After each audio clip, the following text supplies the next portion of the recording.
আব্দুল্লাহ ইবনে রাওয়াহা শহীদ হলেন, যায়েদ ইবনুল হারিসা শহীদ হলেন, জাফর সাদেক আত-তাইয়ার পতাকা হাতে নিলেন। কাফেরদের আঘাতে হযরত জাফর সাদেকের ডান হাত কেটে গেল, বাম হাত কেটে গেল, ডান পা কেটে গেল, বাম পা কেটে গেল। খালেদ সাইফুল্লাহ যখন সামনে গেলেন, সাহাবায়ে কেরাম দেখেন আল্লাহর কালেমা লেখা পতাকা হযরত জাফর তার দাঁতে কামড় দিয়ে ধরে রেখেছেন, সেই পতাকাটা মাটিতে লাগতে দেন নাই। পরবর্তী সেনাপ্রধান যখন পতাকা হাতে নিলেন, সাহাবায়ে কেরাম দেখেন জাফর সাদেক ঠোঁট নেড়ে কি যেন বলছেন, আর তার চেহারার মধ্যে বিদ্যুতের ঝিলিক দিচ্ছে। সাহাবায়ে কেরাম কান পেতে শুনলেন, হযরত জাফর সাদেক বলছেন, ওরে আমার প্রিয় মুজাহিদ ভাইরা, আল্লাহর হাবিবের কাছে আমি জাফরের সালামটা পৌঁছে দিও। আরেকটি কথা বলো, ওয়াল্লাহি লাকাদ ওয়াজাদতু রিহাল জান্নাহ, আমি মুতার ময়দানে আল্লাহর জান্নাতের ঘ্রাণ পেয়ে গেছি। আল্লাহ তাআলা ১,৫০০ বছর আগে আখির নবী, নবীগণের মাথার তাজ মুহাম্মদ সাল্লাল্লাহু আলাইহি ওয়াসাল্লাম এবং ওনার ঈমানদার উম্মতকে সবচেয়ে বড় যে পরীক্ষা দিয়েছেন সাহাবায়ে কেরামকে এবং নূর নবীকে এবং সাহাবায়ে কেরামকে, আল্লাহ যে পরীক্ষা দিয়েছেন পূর্বের কোন নবীকে দেন নাই, সেই ঈমানের পরীক্ষা হলো জিহাদের ময়দানে। আল্লাহু আকবার। আর আমরা কিনা সেই মুসলমান আজকে জিহাদের ময়দান থেকে ভয় পাই। আমরা তো মুনাফিক হইতে পারি নাই ভালো মতো, ঠিক না? কথা বলে না, কথা খেয়াল করতেছেন? উম্মতে মুহাম্মদের পরীক্ষা কি? ময়দানে। কোথায়? ময়দানে। সুবহানাল্লাহ। আল্লাহর আখিরি নবী, নবীগণের মাথার তাজ মুহাম্মদ সাল্লাল্লাহু আলাইহি ওয়াসাল্লাম আজ থেকে ১,৫০০ বছর আগে আল্লাহর ভালোবাসায় যেই পরীক্ষা দিয়েছেন, পূর্বের কোন নবীও এমন পরীক্ষা দিতে পারে নাই। নবী করিম সাল্লাল্লাহু আলাইহি ওয়াসাল্লাম আল্লাহর তাওহীদকে কায়েম করতে যে, ইসলামকে কায়েম করতে যে মক্কায় ১৩টি বছর কত কষ্ট করলেন।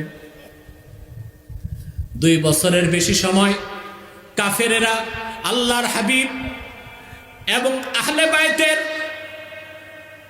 নক্ষত্রের চেয়ে সুন্দর মানুষগুলোকে রসদবন্ধ করে দিয়েছে।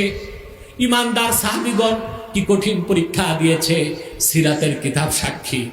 রাসূলুল্লাহর সাহাবীগণ উটের চামড়া ভিজিয়ে চেটে চেটে ক্ষুধা নিবারণ করেছেন, কিন্তু ঈমান থেকে এক চুল বিচ্যুত হন নাই। আল্লাহর হাবিব দু জাহানের বাদশা, নবী কুলের মাথার তাজ আমার নূর নবীজি মুহাম্মদ সাল্লাল্লাহু আলাইহি ওয়াসাল্লাম দ্বীন ইসলামের কালেমাকে সমুন্নত করতে তায়েফের জমিনে কি পরীক্ষা দিয়েছেন, পূর্বের কোন নবী এই রকম পরীক্ষা দিতে পারে নাই। ১৩টি বছর আল্লাহর হাবিব ও সাহাবায়ে কেরাম মক্কায় পরীক্ষা দিলেন। তারপর পরীক্ষা আসলো হিজরত। মদিনা মুনাওয়ারাতে 10টি বছর আল্লাহর হাবিব ও সাহাবায়ে কেরাম কি পরীক্ষা দিলেন? একটি দুইটি যুদ্ধ হয় নাই। সিরাত সাক্ষী গাজওয়া, সারিয়া, জুয়ুশ এবং বুউস নিয়ে রাসূলুল্লাহ নূরের জামানায় মদিনা মুনাওয়ারায় 10 বছরে 80টির মতো জিহাদ করতে হয়েছে। এই পরীক্ষায় আল্লাহর হাবিব নবী কুলের মাথার তাজ মুহাম্মদ সাল্লাল্লাহু আলাইহি ওয়াসাল্লাম ১,৫০০ বছর আগে জিহাদের ময়দানে যেভাবে আল্লাহর পরীক্ষায় উত্তীর্ণ হয়েছেন, পূর্বের কোন নবী এইরকম উত্তীর্ণ হতে পারেন নাই।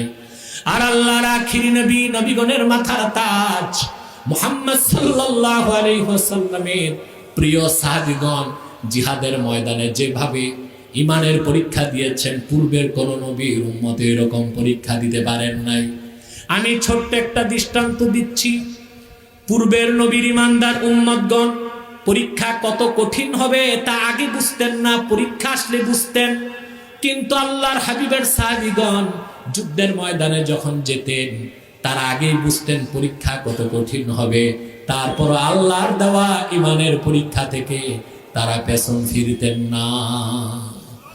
মুতার যুদ্ধ হবে, কয়েক হাজার সাহাবী, অপরদিকে রোমক সৈন্য এসেছে কয়েক লক্ষ। আল্লাহর হাবিব সাল্লাল্লাহু আলাইহি ওয়াসাল্লাম যায়েদ ইবনুল হারিসার নেতৃত্বে সাহাবায়ে কেরামকে পাঠালেন। সঙ্গে আরো অনেকে রয়েছেন, খালেদ সাইফুল্লাহ ছিলেন, আব্দুল্লাহ ইবনে রাওয়াহা ছিলেন, জাফর সাদেক আত-তাইয়ার ছিলেন। আল্লাহর হাবিব তিনজন সেনাপতির নাম বলে দিয়েছেন, তারা সবাই শহীদ হবেন। কিন্তু একজন সাহাবীও কোনো বাহানা করে মুতার প্রান্তরে যেতে কোনো বাহানা করেন নাই, সবাই গেলেন। আব্দুল্লাহ ইবনে রাওয়াহা শহীদ হলেন, যায়েদ ইবনুল হারিসা শহীদ হলেন, জাফর সাদেক আত-তাইয়ার পতাকা হাতে নিলেন। কাফিরদের আঘাতে হযরত জাফর সাদেকের ডান হাত কেটে গেল, বাম হাত কেটে গেল, ডান পা কেটে গেল, বাম পা কেটে গেল। খালেদ সাইফুল্লাহ যখন সামনে গেলেন, সাহাবায়ে কেরাম দেখেন আল্লাহর কালেমা লেখা পতাকা হযরত জাফর তার দাঁতে কামড় দিয়ে ধরে রেখেছেন, সেই পতাকাটা মাটিতে লাগতে দেন নাই। পরবর্তী সেনাপ্রধান যখন পতাকা হাতে নিলেন, সাহাবায়ে কেরাম দেখেন জাফর সাদেক ঠোঁট নেড়ে কি যেন বলছেন, আর তার চেহারার মধ্যে বিদ্যুতের ঝিলিক দিচ্ছে। সাহাবায়ে কেরাম কান পেতে শুনলেন, হযরত জাফর সাদেক বলছেন, ওরে আমার প্রিয় মুজাহিদ ভাইরা, আল্লাহর হাবিবের কাছে আমি জাফরের সালামটা পৌঁছে দিও। আরেকটি কথা বলো, ওয়াল্লাহি লাকাদ ওয়াজাদতু রিহাল জান্নাহ, আমি মুতার ময়দানে আল্লাহর জান্নাতের ঘ্রাণ পেয়ে গেছি।